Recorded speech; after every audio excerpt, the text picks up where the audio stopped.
et on va essayer de continuer à respecter les délais. Je voudrais tout d'abord remercier nos derniers invités de ces 2 journées. Monsieur Brice Hortefeux, ancien ministre de l'Intérieur, qui est aujourd'hui en qualité de conseiller régional de notre belle région Auvergne-Rhône-Alpes et qui représente le président de région, monsieur Vauquier. Merci d'être là et vous avez été souvent présent à des réunions d'Agir. Il y a déjà très longtemps. Vous ne changez pas. Hein. Donc, là, personne n'a changé dans la salle. Non, personne n'a changé.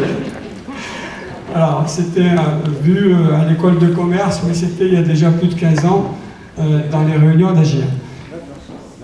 20 ans déjà? Bon, ça va, c'est pas la peine. Bien. J'ai aussi le plaisir d'accueillir M. Pierre Chassin, qui est le premier adjoint à la ville d'Orion. Le maire, mon ancien collègue et ami Pierre Pécoul, est désolé de ne pas pouvoir être là, et le connaissant, je sais qu'il l'aurait fait bien volontiers, mais son premier adjoint est là pour nous dire aussi tout à l'heure un petit mot sur ces villes d'Orient et j'en suis sûr, son plaisir à vous accueillir. Avant de vous donner la parole, si vous voulez bien, parce que c'est aussi ce qu'elle est souhaité, on va procéder de la manière suivante. Je vais essayer de vous faire une synthèse de tête de ce qu'on a fait pendant ces 2 jours, notamment hier et ce matin. Sans rentrer dans le détail. Ensuite, je vous laisserai la parole, M. Chassin d'abord, M. Hortefeux ensuite, et je conclurai pour vous dire, et pour dire à tous ceux qui sont présents ici, qu'est-ce qu'on attend de manière claire et précise de l'État, de notre patrie aujourd'hui. Voilà.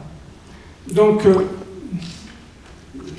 pour revenir sur ce qu'on a fait hier, on a eu 2 tables rondes et une projection de film. Une première table ronde qui s'intitulait « Comment réparer l'irréparable ». Et pour être franc, au début, le premier titre, c'était « Peut-on réparer l'irréparable ». Et puis je me suis dit, peut-on, il y a un doute, et nous on a envie quand même qu'il y ait des choses qui soient réparées, donc on va mettre plutôt comment peut-on réparer l'irréparable. On a eu une intervention brillante de Isabelle Butarlin-Pariante, agrégée de Normal Sup, présidente même du jury d'agrégation, professeure de philosophie, qui nous a dit, je ne vais pas redire moins bien qu'elle tout ce qu'elle nous a dit, mais au fond, si je devais synthétiser de mémoire, je retiendrais qu'elle dit au fond qu'il y a des choses qui ne se réparent pas. Aucune réparation, pécuniaire ou autre, ne rendra vie aux enfants de Bourg-Lastic et de tous les autres camps qui sont morts de froid. Aucune réparation ne fera oublier les souffrances de ceux qui ont été emprisonnés et torturés en Algérie parce qu'on les a abandonnés.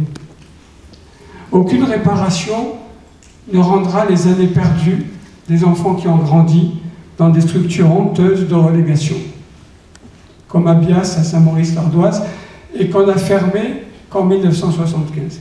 Et donc c'était important de l'entendre, sans citer cela, c'est moi qui mets ces exemples derrière.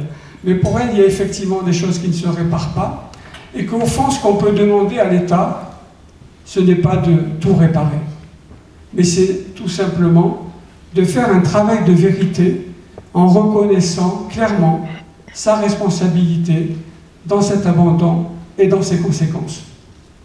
C'est cette reconnaissance-là qui peut aussi réparer un peu, symboliquement, et qui peut ouvrir la voie, après commission d'évaluation et fonds d'indemnisation, à réparation de ce qui peut être réparé. Voilà. Et je crois que tout le monde a apprécié cette intervention de très grande qualité.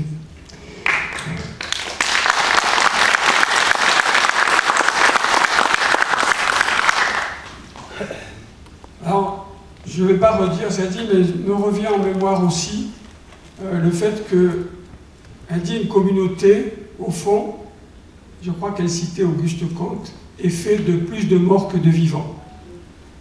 Et ce que je retiens de cette phrase-là, c'est qu'effectivement, on se bat pour les survivants. Ils ne sont pas nombreux, mais on se bat aussi pour ceux plus nombreux qui ne sont plus là. Et parce qu'effectivement, c'est aussi à ces morts qu'il faut rendre hommage à travers une loi de reconnaissance. Et puis on a eu une deuxième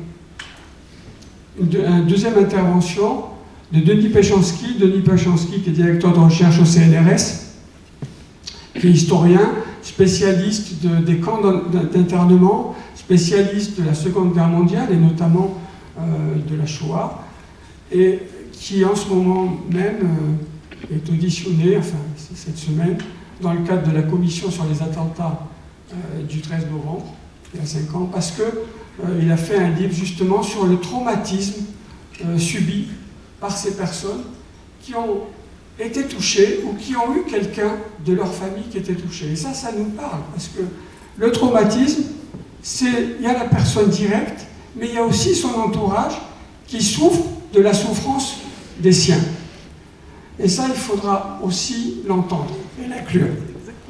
Et Denis Péchanski, en plus, connaît bien cette histoire des harkis, puisqu'il est président du conseil scientifique du mémorial de Rivesaltes, et il a beaucoup fait pour que ce mémorial existe.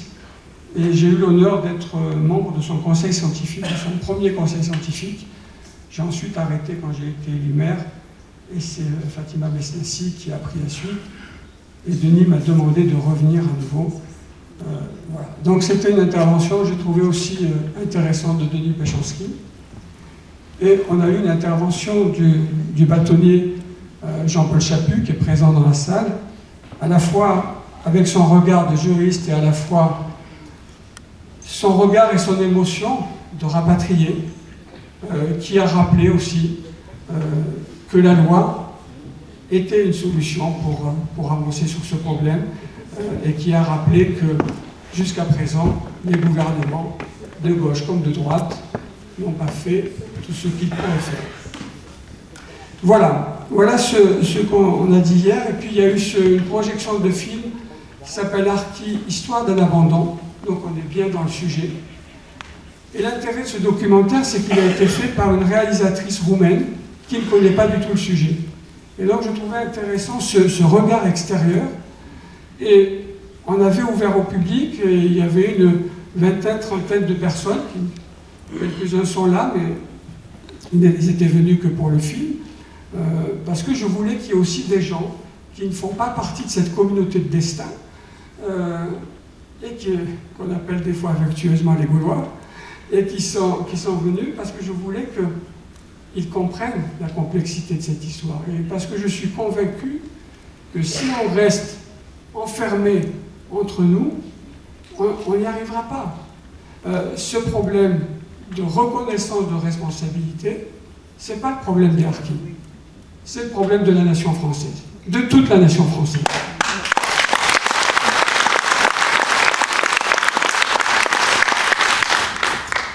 Voilà, faire cette loi de responsabilité de reconnaissance, c'est aussi réconcilier la France, toute la France, avec son histoire et avec toutes ses composantes dans toute leur diversité. Et du coup, c'était intéressant d'avoir son regard neuf. Et puis ce matin, on a plus réfléchi sur, au fond, qu'est-ce qu'attendent les associations, d'une part. Qu'est-ce qu'on met derrière le terme responsabilité, jusqu'où on va, qu'est-ce qu'on met derrière réparation, comment on pourrait le faire.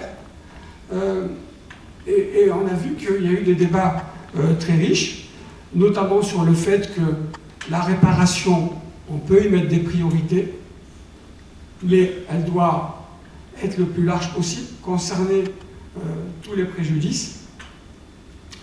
Et pour le reste, je crois que ce qui est important ce matin, et c'est ce que je vous dirai tout à l'heure en conclusion, c'est que, évidemment, on aime discuter, on aime les joutes oratoires, on aime des fois un petit peu se titiller, se contredire.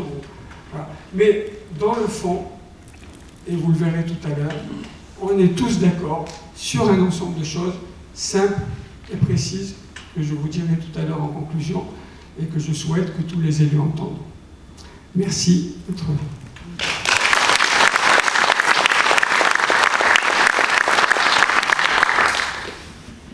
Monsieur Chassaing ?